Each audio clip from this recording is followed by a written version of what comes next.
పరిశుద్ధాత్మదేవుడు రాసిన ప్రకటన గ్రంథం. ఈ గ్రంథమును చదువువాడును వాటిని విని ఇందులో వ్రాయబడిన సంగతులను గైకును వారును ధన్యులు. ఈ సంగతులను గూర్చి సాక్ష్యమిచ్చువాడు నేను త్వరగా వచ్చుచున్నానని చెప్పుచున్నాడు. ఆమేన్. ప్రభువైన యేసు రమ్ము అని ఆ ప్రభువును ఆహ్వానిస్తూ ప్రకటన గ్రంథాన్ని మనం ధ్యానం చేసుకుందాం. అదిగదిగో కడబూరా రోగునే త్వరలోనా, అదిగదిగో కడబూరా రోగునే త్వరలోనా, అదిగదిగో రారాజు రానుండే మేఘాన ఇక వేదన బాధకు వీడ్కోలు, ఇక వేదన బాధకు వీడ్కోలు. మరో యుగాల జగాల సంఘ వేడుకలు నేడే నీకు ఆహ్వానం. శుద్ధుడవవు యేసు రక్తాన, శుద్ధుడవవు యేసు రక్తాన. రేపటి యుగాల ప్రతి అడుగు తెలుసుకో ప్రకటన గ్రంథ ధ్యానాన. క్రీస్తు యేసు పరిశుద్ధ నామాన్ని బట్టి మీ అందరికీ శుభాశీస్సులు. ఎలా ఉన్నారు? బాగున్నారా? పడిపోయిన వారిని కట్టగలిగిన దేవుడు మన జీవితాల్లో ఉన్నారు అనే ఆత్మీయ అనుభవంలోకి మనం నడిపింపబడాలి. మనం శోధనలో ప్రవేశించకుండాన్నట్లు మనం మెలకుగా ఉండాలని ఆజ్ఞాపించిన దేవుడు మన తోడున్నారు అనే ఆత్మీయ అనుభవంలోకి నడిపింపబడాలి అని అంటే ఈ రక్షణ సువార్త విని రక్షణ పొందాలి. ఇంత గొప్ప అవకాశాన్ని సద్వినియోగం చేసుకొని కోట్లాది ప్రజలు ఈ రక్షణ సువార్త వినేటట్టు వారు వెళ్ళలేకపోయినా వెళ్ళేలాంటి యేసునచల పరిచయం ప్రోత్సహించి బలపరిచిన మా ప్రియులు, మా ఆప్తులు mister and Mrs Ashok garu మరియు శారద గారు, వారు కందుకూరు అనంతపూర్ డిస్టిక్ వాస్తవ్యులు, వారి కొరకు ప్రత్యేకంగా ప్రార్థిస్తాం.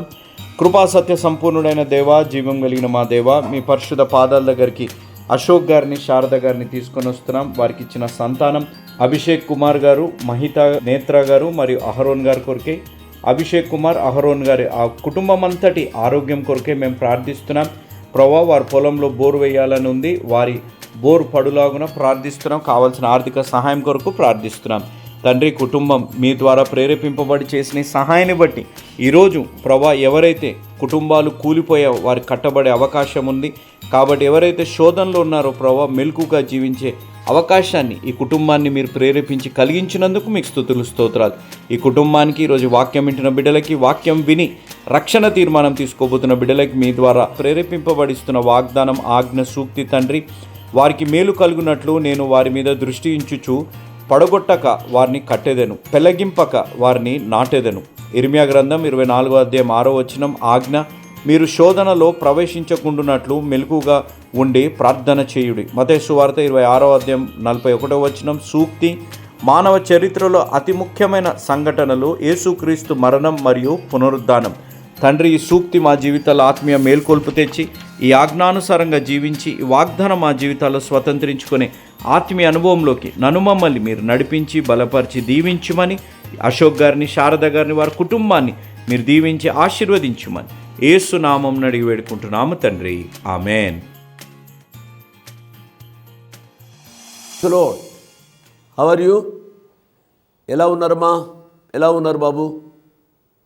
గత దినం ఏ రీతిగా జరిగింది? మీరందరూ క్షేమంగా ఉండాలని నిత్యము మీ కొరకు మేము ప్రార్థన చేస్తున్నాం. మనకున్న ఆస్తిపాస్తులు, అందచందాలు కాదు దేవుని యొక్క సాన్నిధ్యంలో లెక్క వేసేది. భూలోకంలో మన యొక్క నమ్మకమైన జీవితమే పరలోకంలో మనకు బహుమానాలు తెస్తుంది అనే విషయాన్ని నేను జ్ఞాపకం చేస్తున్నాను. మీ కుటుంబ జీవితాలు ఏ రీతిగా ఉన్నాయి? భర్త భార్యకు, భార్య భర్తకు నమ్మకత్వం కలిగి జీవించాలి. కుటుంబాల్లో ఈనాడు అశాంతి, అసమాధానం కారణం ఏమిటి అనగా అపనమ్మకత్వం. నా మాటలు మీరు అర్థం చేసుకుంటున్నారని నేను ఆశపడుతున్నాను.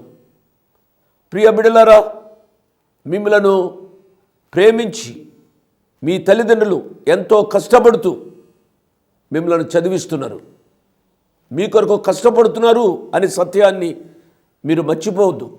మీ జీవితాలు ఏ రీతిగా ఉన్నాయో ఆలోచించమని ప్రభు పేరిట నేను మనవి చేస్తున్నాను. ముఖ్యంగా ఆడబిడ్డల యొక్క జీవితాలు చాలా జాగ్రత్తగా ఉండాలని మనవి చేస్తున్నాను. మీరు మంచిగా జీవించాలని టీవీ పరిముఖంగా వచ్చి వాక్యం చెబుతున్నాము అని అంటే ఏదో గొప్పవారమని కాదు. అమ్మా బాబు, ఈ సత్యాన్ని మీరు అర్థం చేసుకోవాలంతే. ఈ టీవీ పరిచర్య ద్వారా మానవుని యొక్క జీవితంలో ఒక వినూత్నమైన మార్పు రావాలి, పరసంబంధమైన పరివర్తన కలగాలి. లేకపోతే ఈ ప్రయాస వ్యర్థము అనే విషయాన్ని జ్ఞాపకం చేస్తున్నాను. తెలుగు ప్రజలు ఎంతో సహాయపడుతున్నారు, తద్వారా ఈ కార్యక్రమాన్ని చేస్తూ ఉన్నాం. ఈ కార్యక్రమానికి ప్రయోజనం చేకూరాలి అనగా మీరు మారు మనసు పొందాలని ప్రభు పేరిట నేను మనవి చేస్తున్నాను. చెడు మార్గాన్ని విడిచిపెట్టి సన్మార్గంలోనికి రావాలని ప్రభు పేరిట నేను మనవి చేస్తున్నాను. క్షణికమైన సంతోషానికి బలి అయిపోవద్దు అని నేను మనవి చేస్తున్నాను. నా ప్రియ ఆడబిడ్డలారా, నేను మనవి చేస్తున్నాను. నా మనవిని జాగ్రత్తగా మీరు ఆలోచించాలి. లెక్క లేకుండా తీసుకోవద్దు.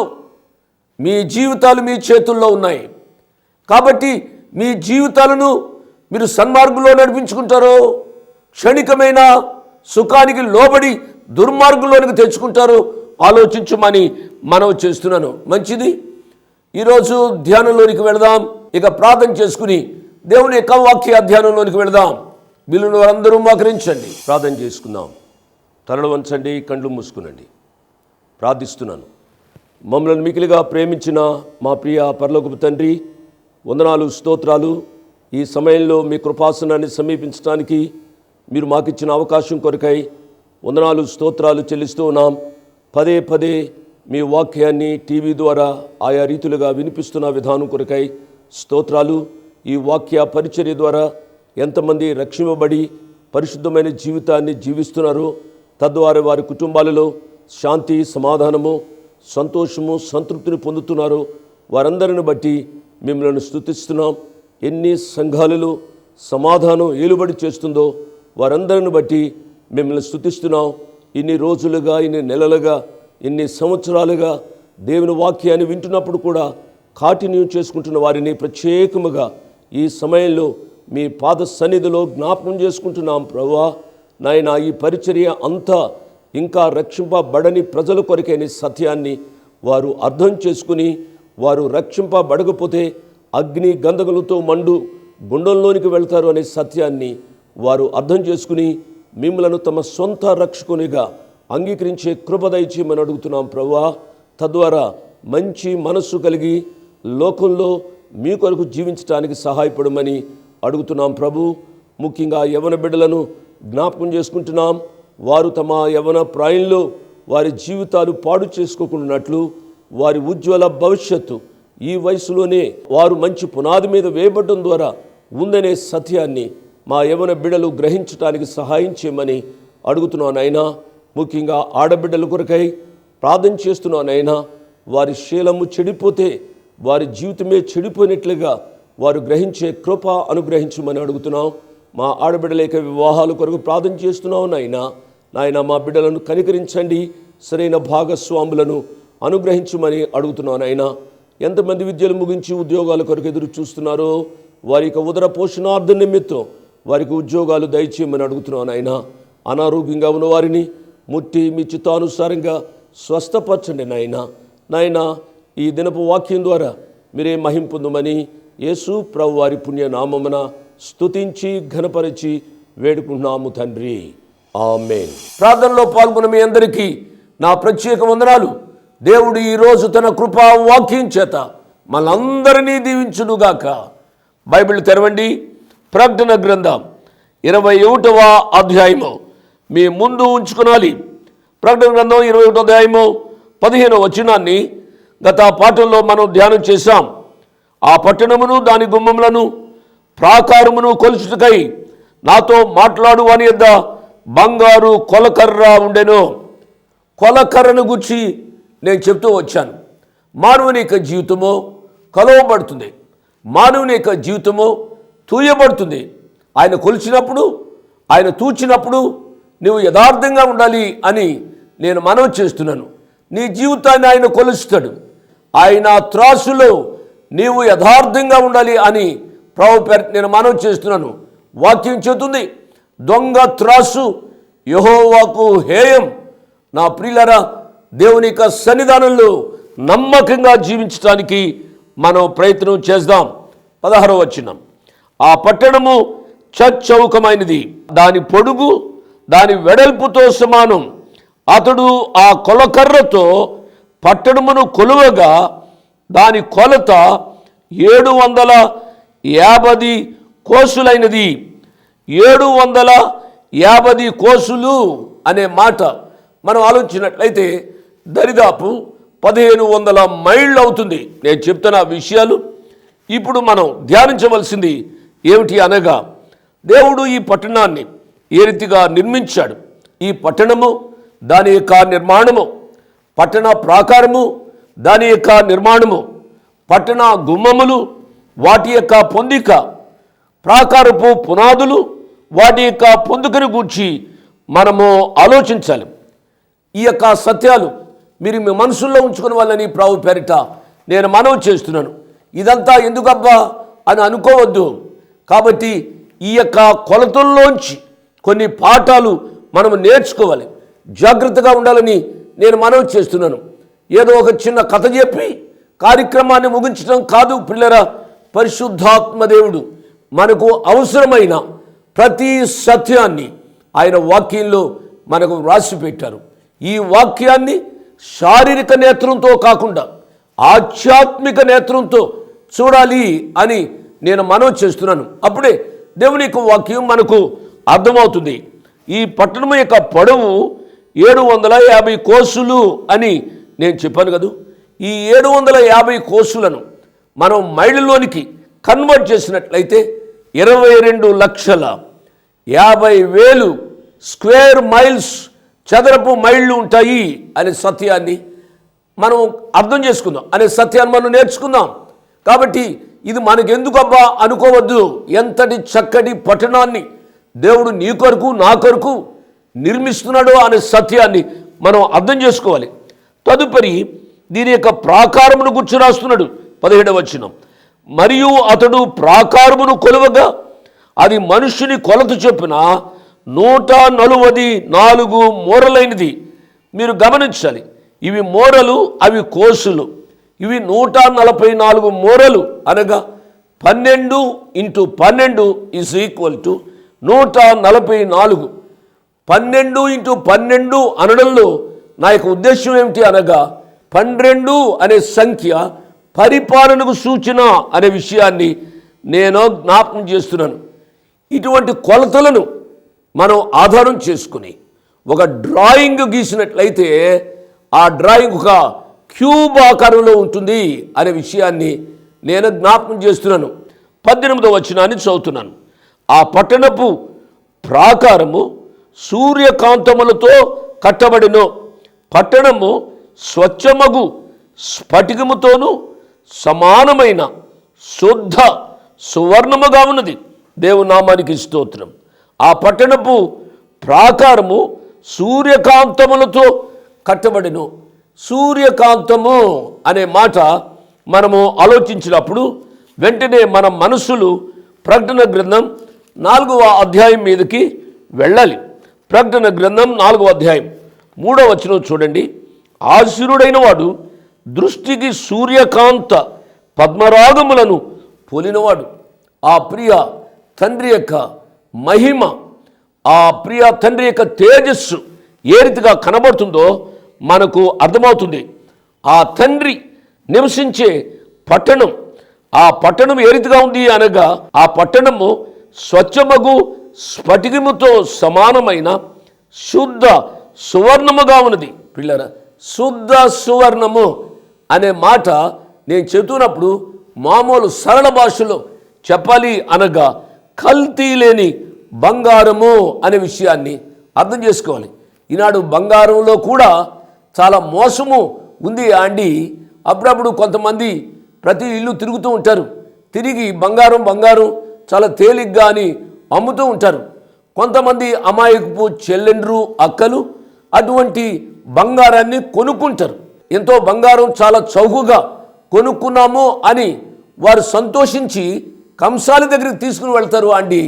అప్పుడు కంసాలి ఆ గీట్రాయి మీద గీసి ఏమంటాడు అనగా ఇది కల్తీ బంగారం, కల్తీ లేని బంగారంతో ఈ యొక్క దేవుని యొక్క పట్టణము కట్టబడింది అనే సత్యాన్ని మనం అర్థం చేసుకోవాలి. అవును, దేవుని వాక్యం వింటున్నా నా ప్రియ తమ్ముడు, నా ప్రియ చెల్లి, మన యొక్క జీవితాల్లో కూడా కల్తీ లేని బంగారం వలె కల్తీ లేని రీతిగా జీవించాలి అని ప్రభు పేరిట నేను మనవి చేస్తున్నాను. ఒక ప్రక్క ఒక అడుగు గుడిలో, ఇంకొక అడుగు లోకంలో అన్న రీతిగా జీవించడానికి వీల్లేదు. లోకంలో ఒక బ్రతుకు, సంఘంలో ఇంకొక బ్రతుకు కాదు ప్రియులారా. ఏ బ్రతుకైతే ఈ లోకంలో మనం జీవిస్తున్నామో ఆ ప్రభువు కొరకు ఆ రీతిగా జీవించడానికి మనం ప్రయత్నం చేయాలి. బైబిల్లో 4 సువార్తలు ఉన్నాయి. మన జీవితమే ఇంకొక సువార్తగా ఉండాలి అని ఈ సమయంలో నేను మనవి చేస్తూ ఉన్నాను. పౌలు గారు ఒక మాట అన్నాడు, నేను క్రీస్తును పోలి నడుచుకున్న ప్రకారం మీరు నన్ను పోలి నడుచుకునడి. మనం ఈ మాట చెప్పగలిగిన స్థాయిలోనికి రావాలి అని ఈ సమయంలో నేను మనవి చేస్తున్నాను. ఈనాడు మన క్రైస్తవ సాక్ష్యం బాగుగా లేదు కాబట్టి అనేకులను ప్రభువులోనికి మనం తీసుకుని రాలేకపోతున్నామండి. మన యొక్క సాక్ష్యము, మన జీవిత విధానం ఒకలాగుంటే అనేక మంది ఈనాడు ప్రభువులోనికి వచ్చేవారు. ఎంతోమంది సత్యాన్ని గ్రహించి సన్మార్గంలో జీవించడానికి అవకాశం ఉండేది. చెప్పేది ఒకటి, చేసేది ఒకటి అన్న రీతిగా మన బ్రతుకులు ఉన్నాయి కాబట్టి మనం అనేకులను దేవుని యొక్క పరిశుద్ధ వాక్యం ద్వారా ప్రభావితం చేయలేకపోతున్నామో అనే విషయాన్ని అర్థం చేసుకునే వాళ్ళని ప్రభు పేరిట నేను మనవి చేస్తున్నాను. మంచిది. 19వ వచనాన్ని చదువుతున్నాను. ఆ పట్టణపు ప్రాకారపు పునాదులు అమూల్యమైన నానావిధ రత్నములతో అలంకరింపబడి ఉండెను. ఇప్పుడు ప్రాకారపు పునాదులు ఏ రీతిగా నిర్మించబడ్డాయో నేను చదివాను. ఇప్పుడు పిల్లరా, పునాదులు అనే మాట మనం ఆలోచించినప్పుడు దేవుని వాక్య పునాదిపై మన జీవితాలు కట్టబడాలి అనే విషయాన్ని మరొకసారి జ్ఞాపకం చేస్తున్నాను. వేరొక పునాది మీద మనం మన యొక్క నిర్మాణాలు నిర్మించడానికి అవకాశం లేదు. దేవుని యొక్క వాక్య పునాదిపై మనం కట్టబడాలి అని ప్రభు పక్షంగా నేను మనవి చేస్తున్నా. ఆ పునాది యేసు ప్రభువారు అండి.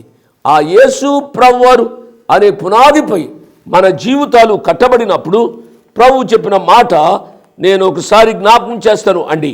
మత్తయి సువార్త 7వ అధ్యాయం మీరు క్విక్గా చూడండి.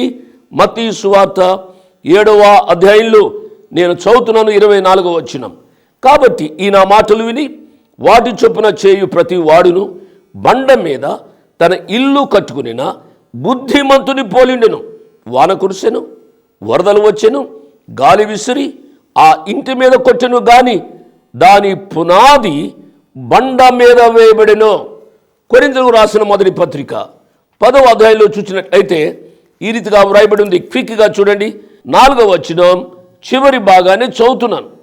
ఏలయనగా తమ్మును వెంబడించిన ఆత్మ సంబంధమైన బండలోనిది త్రాగిరి. ఆ బండ క్రీస్తే. దేవుని నామానికి స్తోత్రం. కాబట్టి యేసు ప్రభువారు పునాదిగా ఉండగా లేక బండగా ఉండగా ఆ పునాది బండ మీద మన ఆధ్యాత్మిక జీవితాలు కట్టబడాలి. సిద్ధాంతాల మీద కాదు, ఆయా వరాల మీద కాదు, యేసు ప్రభువారి మీద మన ఆధ్యాత్మిక జీవితం, యేసు ప్రభువారి యొక్క మాటల మీద మన ఆధ్యాత్మిక జీవితం కట్టబడిన నాడే ఎన్ని గాలులు విసిరినా, ఎన్ని వరదలు వచ్చినా, ఎన్ని వానలు కురిసినా ఎన్నడూ కూడా చెక్కు చెదరదు అనే సత్యాన్ని మనం అర్థం చేసుకుందాం. మంచిది. ఆ యొక్క ప్రాకారాల యొక్క నిర్మాణాన్ని గురించి నేను చెప్తూ ఇన్ని మాటలు నేను చెప్పవలసి వచ్చింది. ప్రియులరా, జాగ్రత్తగా వింటున్నారని నేను ఆశపడుతున్నాను. 19వ వచనాన్ని మరొకసారి నేను చదువుతాను అండి. ఆ పట్టణపు ప్రాకారపు పునాదులు అమూల్యమైన నానావిధ రత్నములతో అలంకరింపబడి ఉండెను. మన ఆధ్యాత్మిక జీవితం రత్నములను పోలిన రీతిగా మనం ఉండాలి అని నేను మనవి చేస్తూ ఉన్నాను. అది కట్టబడిన విధానం చదువుతున్నాను అండి. మొదటి పునాది సూర్యకాంతపు రాయి. ఈ రీతిగా 12 పునాదులు అని చెప్పాను కదా. ఆ 12 పునాదులు వివిధ రత్నముల చేత నిర్మించబడినట్లుగా మనం చూస్తామండి, అలంకరించబడినట్లుగా మనం చూస్తాము అండి. మొట్టమొదటిది సూర్యకాంతపు రాయి. సూర్యకాంతపు రాయి అని నేను ఇందాక చెప్పాను. సూర్యకాంతపు రాయి అనగానే మన మనస్సు ప్రకటన గ్రంథం 4వ అధ్యాయం 3వ వచనం మీదకు వెళ్ళాలి. ఈ సూర్యకాంతపు రాయి దేనిని సూచిస్తుంది అనగా దేవుని యొక్క పరిశుద్ధకు తార్కాణంగా ఉన్నట్లుగా గమనించాలి పిల్లరా. పరిశుద్ధత అనే మాట నేను చెబుతున్నప్పుడు మన మనస్సులు ఒక వాక్యం మీదకు వెళ్ళాలి. పేతురు గారు రాసిన మొదటి పత్రిక 1వ అధ్యాయం 14వ వచనంలో ఒక మాట చెప్పబడింది. ఏమిటి అనగా, నేను పరిశుద్ధులను కాబట్టి మీరునో పరిశుద్ధులైనడి. సూర్యకాంతపు రాయి దేనిని జ్ఞాపకం చేస్తుంది అనగా దేవుని యొక్క పరిశుద్ధతను జ్ఞాపకం చేస్తుంది. మన యొక్క జీవితాలు కూడా పరిశుద్ధమైన రీతిగా ఉండాలి అని ప్రభు పేరు నేను మనవి చేస్తున్నాను. నా ప్రియ తమ్ముడు, నా ప్రియ చెల్లి, మన తలాంతులు కాదు, మన ప్రసంగ వరాలు కాదు, పరిశుద్ధత. పరిశుద్ధత because our God is a Holi God. మన దేవుడు పరిశుద్ధుడు. మనం కూడా పరిశుద్ధులుగా జీవించాలి. మనము పరిశుద్ధులుగా జీవించున్నాడు ఎన్నో కుటుంబాలు ప్రభావితం అవుతాయి. ఎంతోమంది ప్రభు దగ్గరకు ఆకర్షింపబడతారు అనే సత్యాన్ని ఈ సమయంలో గ్రహించాలి అని నేను మనవి చేస్తూ ఉన్నాను. రెండవది నీలము. నీలిరంగు అనగా ఆకాశపు గుర్తు కదూ. ఈ ఆకాశపు గుర్తు నీలిరంగు అన్న వెంటనే మన యొక్క మనస్సులు పరమగీతం మీదకు వెళ్ళాలి. దయచేసి నా మాట వినండి. పరమగీతము అనాలి. పరమగీతములు అనడానికి వీల్లేదు. చాలామంది పరమగీతములు అంటూ ఉంటారు. కాబట్టి అది పెద్ద తప్పు అని నేను అనటం లేదు. కానీ భాష తెలిసిన వారంగా మనము మంచిగా పదాలు వాడటం అవసరం అనే విషయాన్ని నేను జ్ఞాపకం చేస్తున్నాను. పరమగీతము 5వ అధ్యాయం 14వ వచనం నేను నీలి రంగును గూర్చి మాట్లాడుతున్నా. అతని కాళ్ళు మేలిమి బంగారు మట్లయందు నిలిపిన చలువ రాతి స్తంభముల వలె ఉన్నవి. అతని వైఖరి లెబానోను పర్వత తుల్యం. అది దేవదారు. పరమగీతము 5వ అధ్యాయము 14వ వచనం. అతని కరములు తార్షీషు రత్న భూషితమైన స్వర్ణ గోళముల వలె ఉన్నవి. అతని కాయము, అతని శరీరము నీల రత్న ఖచ్చితమైన విచిత్రమగు దంతము పనిగా కనబడుచున్నది. నీల రత్న ఖచ్చితమైన. ప్రియులరా, కాబట్టి మనం గ్రహించినట్లయితే ఇక్కడ రెండవ పునాది నీలము అనే మాట నేను ఎప్పుడైతే చదివానో ఈ నీలి రంగుగా ఉన్నది ఆయన యొక్క శరీరానికి సూచన అనే విషయాన్ని మనం అర్థం చేసుకోవాలి. ఒక సత్యాన్ని నేను చెప్తున్నాను. ఆయన శరీరము నీ కొరకు నా కొరకు సిలువలో దున్నబడింది. నీ కొరకు నా కొరకు ఆయన శరీరము పొడవబడింది. ఆయన శరీరం దున్నబడడం ద్వారా కార్చిన రక్తం నీ జీవితానికి అది ఒక ఆదర్శప్రాయం. నీ జీవిత రక్షణకు మార్గం ఆయన శరీరము అనే మాట నీ వింటున్నప్పుడు నీ 2 చేతులు జోడించి, ప్రభువా, నా పాపముల కొరకు నీ శరీరము దున్నబడింది ప్రభువా, ఏమి చెల్లించి ఈ సమయంలో మీరు నాన్ని తీర్చుకోవాలని చెప్పి ఆ ప్రభు పాదాల దగ్గరికి రమ్మని ప్రభు పేరిట నేను మనవి చేస్తున్నాను. మూడవది యమునా రాయి. పిల్లరా, కొన్ని పుస్తకాల్లో వ్రాయబడిన మాట ఏమిటనగా ఇది నీలము, పసుపు, బూడిద రంగుల మిశ్రమము అని వ్రాసారు. చాలా బ్రైట్గా ఉంటుంది, వెలుగుగా ఉంటుంది. అవును, తద్వారా మనం నేర్చుకోవాల్సిన పాఠం ఏమిటనగా ఈ లోకంలో మనము వెలుగుమయంగా జీవించాలి అని నేను మనవి చేస్తున్నాను. పరిశుద్ధైన పౌలు గారు ఫిలిప్పీ సంఘానికి రాస్తూ ఈ రీతిగా అన్నారు. ఫిలిప్పీలకు రాసిన పత్రిక 2వ అధ్యాయం 16వ వచనం. అట్టి జనము మధ్యను మీరు జీవవాక్యమును పట్టుకుని లోకమందు జ్యోతుల వలె కనబడుచున్నారు. ఈ లోకంలో మనము వెలుగుమయంగా జ్యోతుల వలె కనిపించాలి ప్రియులరా. కాబట్టి నీవు ఒక జ్యోతివి, నేనొక జ్యోతివి అనే యొక్క వెలుగుమయమైన జీవితం ఇతరుల యొక్క అంధకారాన్ని పోగొట్టి ఆ వెలుగులోనికి తీసుకుని వచ్చినట్లయితే ఎంత ధన్యకరమైన జీవితమో ఆలోచించాలి అని ప్రభు పేరు నేను మనవి చేస్తున్నాను. గమనించండి, ఈ ప్రాకారపు పునాదులు 12. ఈ 12 రంగులు ఒక్కొక్క రంగులో ఉన్న సత్యాన్ని నేను జ్ఞాపకం చేస్తున్నాను.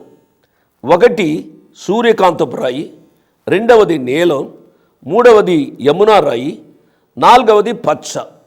ఈ 12 రంగులను మనము దీర్ఘంగా ఆలోచించినట్లయితే ఇది ఇంద్రధనస్సు లేక వర్షపు ధనస్సు అంటమే. ఆ ధనుస్సులో ఉన్న 7 రంగులుగా ఉంటుంది అనే సత్యాన్ని నేను ఈ సమయంలో జ్ఞాపకం చేస్తున్నాను. విబ్జిఆర్ అనగా 7 రంగులు. ఈ 12 రంగులను సమీక్షించి 7 రంగులుగా ఉంటాయి. ఈ 7 రంగులు ఇంద్రధనస్సు లేక వర్షపు ధనస్సు అని నేను ఎప్పుడు అయితే అన్నానో దేవునికి నిబంధనను జ్ఞాపకం చేస్తుంది అనే సత్యాన్ని మనం అర్థం చేసుకోవాలి. వాగ్దానం చేసినవాడు, నిబంధన చేసినవాడు నమ్మదగినవాడు. ఆ నమ్మదగిన ప్రభువును నీవు అంగీకరించావా? ఆ నమ్మదగిన ప్రభువు నీకు రక్షకుడు అయినాడా? ఆయన నమ్మదగినవాడు. నీవు నేను అపనమ్మకస్తులు. ఎన్నో పర్యాయాలు ప్రభువా మీ దగ్గరికి వస్తాను, నన్ను క్షమించు, మీ కొరకు జీవిస్తాను అని ఎన్నో పర్యాయాలు ప్రమాణం చేశావు. కానీ నువ్వు తప్పిపోయినావు. ఈ యొక్క సమయంలో నేను మనవి చేస్తున్నా, నమ్మదగిన ప్రభు యొక్క పాదాల దగ్గరకు త్వరితంగా రమ్మని నేను మనవి చేస్తున్నాను. నమ్మదగిన ప్రభు నిన్ను రక్షించి నీ శేషించిన జీవితం నమ్మకంగా జీవించటానికి ఆయన కృప చేస్తారు. పిల్లరా, పచ్చ అనగానే మనకు పంట జ్ఞాపకం వస్తుంది. పచ్చగా ఉంటుంది కదా. పచ్చగా ఉండే ఈ అనుభవం మనం జీవించాము లేక మొక్కలు జీవించాయి. జీవమునకు సూచన. అవును, ఈ లోకంలో మనము జీవించు వారంగా, ప్రభువు కొరకు జీవించు వారంగా, మృతతుల్యమైన వారంగా కాకుండా ప్రభువు కొరకు జీవించు వారముగా జీవించాలి అని నేను మనవి చేస్తున్నా. 4 రంగులు కూర్చే నేను చెప్పాను, ఇంకా 8 రంగులు ఉన్నాయి. ప్రతి చిన్న మాటలో ఎంతో గొప్ప ఆధ్యాత్మిక అర్థాన్ని గుప్తం చేసినందుకై మీకు స్తోత్రాలు. ఆయన కొరకు జీవించడానికి పరిశుద్ధాత్మ దేవుడు తన సహాయమును అనుగ్రహించునుగాక. ఆమేన్. Praise the lord. మీ ముందుకు రావడానికి ఒక ప్రాముఖ్యమైన కారణం, మేము ఈ టీవీ పరిచర్యని ఎందుకు ప్రారంభించాం, ప్రాముఖ్యంగా తండ్రి అయిన నాన్నగారు, కీర్తిశేషులైన నాన్నగారు జోష్ అన్నగారు ఎందుకు ప్రారంభించారు అనేది వారి మాటల్లోనే విందాం. ఈ కార్యక్రమాన్ని నిర్వహించడానికి నేను ఎంతో ధైర్యం చేశాను అనే విషయాన్ని జ్ఞాపకం చేస్తున్నాను. డబ్బుండి కార్యక్రమాన్ని ప్రారంభించలేదు. నన్ను రక్షించి ఇంతవరకు పిలిచిన ప్రభు ఉన్నారు అని, తదుపరి విశ్వాసులైన మీరు ఉన్నారు అనే ధైర్యంతో ఈ కార్యక్రమాన్ని కొనసాగిస్తున్నాం. విన్నారు కదా, నాన్నగారు ఏ ధైర్యమైతే వారు చేసి టీవీ కార్యక్రమాలని ప్రారంభించారు, మన రక్షకుడైన యేసు ఉన్నారని, విశ్వాసులైన మీరు ఉన్నారనే ధైర్యంతోనే ఈ టీవీ కార్యక్రమాలని మేము కొనసాగిస్తున్నాం గత సంవత్సరాలుగా. ఇక ముందు కూడా మేము కొనసాగించాలి అని అంటే మీలో విశ్వాసులైన మీరు, ప్రేరేపింపబడ్డ వారు మీరు, వచనం వెంబడి వచ్చిన ధ్యానాలు జోషన్న గారివి, పాయింట్ వైజ్ ధ్యానాలు జాన్ స్పర్జన్ గారివి, హీరోస్ ఆఫ్ ది బైబిల్ అనే సిరీస్ ధ్యానాలు భక్త్ సింగ్ నావి కొనసాగేటట్టు మీరు ప్రేరేపింపబడితే, మీరు సహాయం చేసి మీరు నేరుగా నాతోని మాట్లాడవచ్చు. నాతో మాట్లాడి మాకు సహాయం చేయాలనేది నా మనవి. కాబట్టి మీరందరూ ఏ భారమైతే, సేవా భారమైతే నాన్నగారు గత 40 సంవత్సరాలుగా ముందుకు కొనసాగించారు, ఇప్పుడు యవనస్తులమైన మా అన్నగారు జాన్ స్పర్జన్ గారు మాపై ఉంది. కాబట్టి మీరు కూడా ఏ విధంగా నాన్నగారిని అయితే ప్రోత్సహించారు, నాన్నగారిని ఆదరించారు, మమ్మల్ని కూడా ఆ విధంగానే ప్రోత్సహించి ఆదరిస్తారని నమ్ముచు సెలవు తీసుకుంటున్నాను. దేవుడు మిమ్మల్ని దీవించి ఆశీర్వదించునుగాక. ఆమేన్.